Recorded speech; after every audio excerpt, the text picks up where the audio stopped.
अद्भुत जहर अपने स्तन में लगा कर आई है, इसको पिला करके मार डालेंगे। लेकिन भगवान को जब दिव्य सुंदरी बन करके आई, गोदी में लिया और कन्हैया जी को जल्दी जल्दी अपना स्तन पकड़ा कर स्तन पान कराने लगी और कन्हैया जी स्तन पान करने लगे।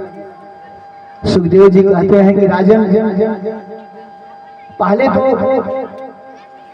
कालकूट को पिया, दूध को पिया और फिर उसके बाद में उसके खून को आकर्षित करके खून को पीने लगे। और जब खून पीने लगे तो शरीर में दर्द होने लगा, हाथ पैर फटने लगे, जोर से पीड़ा हुई।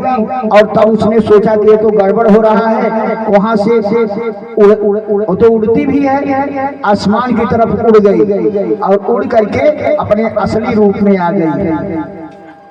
अब जो लक्ष्मी का रूप बनाया था, एक राक्षसी के रूप में प्रकट होकर के और जोर से कहा कि रे छोड़ दे छोड़ दे छोड़ दे मुझताम छोड़ दे।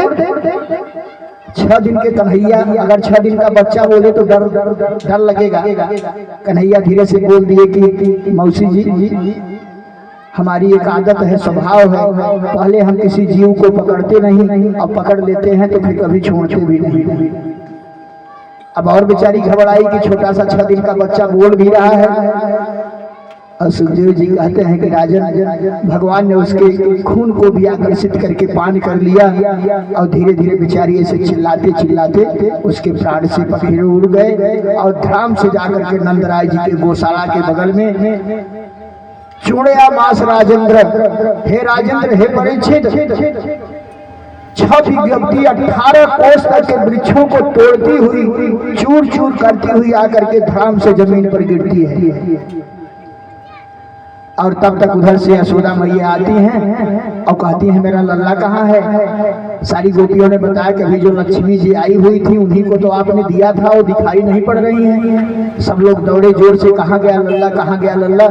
और दौड़ करके जब जाती हैं देखती हैं तो गौशाला के बगल में नंदराय जी के बगीचे को तोड़ते हुए बहुत विशालकाय पूतना का शव पड़ा हुआ है और छोटे से कन्हैया जी अब भी पीते जा रहे हैं,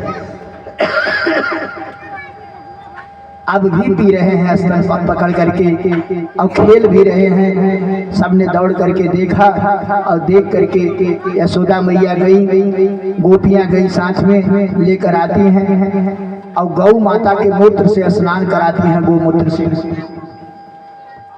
क्योंकि राक्षसी ने छू लिया है इसलिए सबसे पवित्र माना जाता है। वो धन्य है, उसका जीवन धन्य है जो देसी गौ माता को दरवाजे पर बांध करके रखा हुआ है, जिसके दरवाजे पर तुलसी माता के बिरवा झुंड के झुंड लगे हुए हैं। सुबह शाम घर की देवियां स्नान करके माता तुलसी का पूजन करती हैं और गौ माता को गौ ग्रास निकाल कर देती हैं और सुबह घर के लोग उनको सिर झुका करके प्रणाम करते हैं। देसी गौ माता, उसका जीवन, उसका घर धन्य है जिसके दरवाजे पर एक देसी गौ माता बनी हुई है, क्योंकि वो साक्षात महालक्ष्मी ही गौ के रूप में प्रकट हुई है, स्वयं राधा ही गौ के रूप में प्रकट हुई है। मैं नहीं कह रहा हूँ, भागवत जी कहते हैं कि तुलसी पोषणम चैव धेनु नाम सेवनम समम। इस संसार में 2 चीजें सर्वश्रेष्ठ हैं, जिनके दरवाजे पर तुलसी का पौधा गमला लगा हुआ है, समय समय पर उनका पूजन, प्रणाम, आरती और आशीर्वाद लिया जाता है। घर की माताएं आंचल से परिक्रमा करके उनका आशीर्वाद लेती हैं। उनके घर में कभी दुख, दरिद्र, अकाल मृत्यु नहीं आ सकती। और जिसके दरवाजे पर देसी गौ माता बनी हो और समय समय पर उनकी सेवा हो रही हो, ठीक से भाव के साथ उनका समय समय पर उनको चारा, भोजन, गौग्रास दिया जा रहा हो और स्नान कराया जाता है, यानी उनकी सेवा जिसके घर पर की जाती है,